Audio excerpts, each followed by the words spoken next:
আসসালামু আলাইকুম। আজকে আমার ব্যাগ থেকে কিছু জিনিস বের করব। প্রথম জিনিসটা হচ্ছে এটা। আমি তো কমপ্লিটলি সারপ্রাইজড যে আহ, পু পু তো আমার একটা ফেভারিট ক্যারেক্টার কার্টুন। আমার কার্টুন ক্যারেক্টারগুলোর মধ্যে এটা একটা ছোটোবেলার অন্যতম ফেভারিট কার্টুন। আর হঠাৎ করে এটা বের হওয়াতে আমি একটু সারপ্রাইজড। ওই মানুষটাকে আমি সবসময় সারপ্রাইজ করেছি, কিন্তু মানুষটা আজকে আমাকে কমপ্লিটলি সারপ্রাইজড করে দিয়েছে। পরে থাকছে এই অ্যাস্থেটিক প্যাকেটটা, আমি জানি না প্যাকেটের মধ্যে কি আছে। এরপরে হচ্ছে এই কি রিংটা, এখানে সাকুরা প্লাম এবং ফুজির একটা মাউন্ট ফুজির একটা ইয়ে আছে, সিম্বল আছে। তারপরে আমি ডোরবেল খুব পছন্দ করি। আমার বাড়িতে তনুস যে তনুর যে কটেজ, সেখানে আমার মায়ের অনেক জায়গাতে আমি ডোরবেল রেখেছি দরজাতে, আমার ফ্ল্যাটেও ইভেন। আর আমি পার্পল সবসময় পছন্দ করি, পার্পল পিঙ্ক।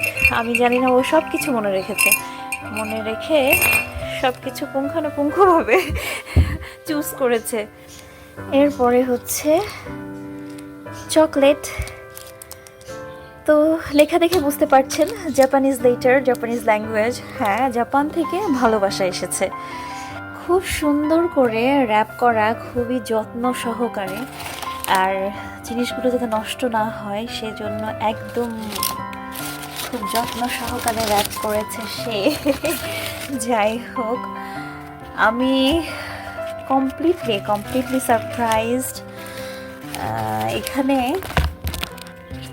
কিছু মানে আমি বলেছিলাম যে জাপানিজ চা তুমি খাবে, আমি চা খোর একজন মানুষ, চা পছন্দ করি।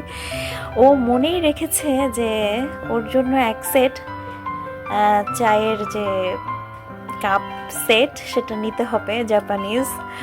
তো সে টোকিও থেকে এগুলো শপিং করেছে এবং আমার সাথে দেখা হওয়া মাত্রই সে এগুলো হ্যান্ড ওভার করেছে। আমি বলিও নি তাকে কখনো, মানে সে শুধু জানতো যে আমি চা পছন্দ করি। আর এই যে যার কথা বলছি শেষে করছি, কোনো বয়ফ্রেন্ড বা হাজব্যান্ড বা কোনো বিলাভড আদার্স স্পেশাল যে বলা হয় সেসব কিছু না। সেই মানুষগুলোই হয়তো একজন মানুষকে সারপ্রাইজ দেয় বা তার ইয়েগুলো মনে রাখে, কিন্তু না, সেটা হচ্ছে বন্ধু, সব থেকে বড় যে সম্পর্কটা।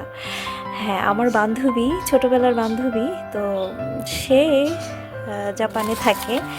তো সে জাপান থেকে বাংলাদেশে এসেই আমার সাথে মিট করার পরেই সে দীর্ঘদিন ধরে সব কিছু জমা রেখে রেখে সে এইগুলো ছোট ছোট জিনিসগুলো আমার জন্য মনে করে করে কিনেছে।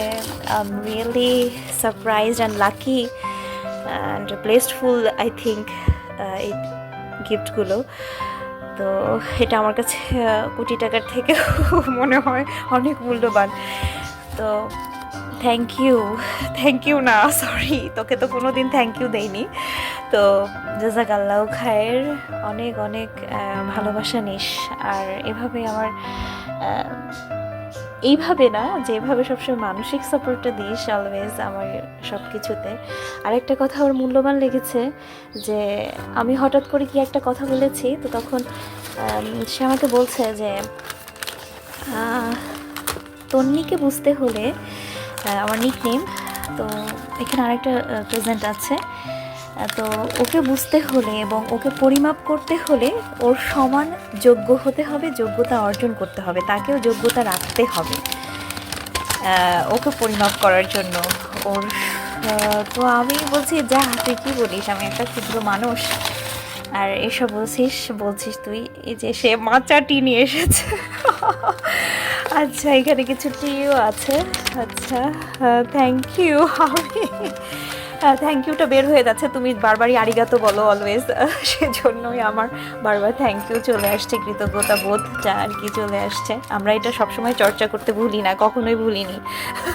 তো আমাদের নেচারের সাথে আসলে এটাই যায়। তো আলহামদুলিল্লাহ, তো থ্যাংক ইউ তোকে ওয়ান্স এগেন, আর ভাইয়াকে। আর আমি মনে করি যে তুই লাকি, এত সুন্দর একজন জীবনসঙ্গী পেয়েছিস সে জীবনে। আর তোর জীবনটাও খুব সুন্দর হোক।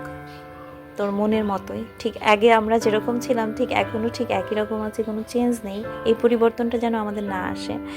তো বন্ধুত্ব চিরজীবী হোক, সবাই ভালো থাকবেন, আমাদের জন্য দোয়া রাখবেন, আমার বান্ধবীর জন্য দোয়া রাখবেন, ও যেন সেফলি আবার জাপানে যেতে পারেন। আচ্ছা, আল্লাহ হাফেজ, আসসালামু আলাইকুম।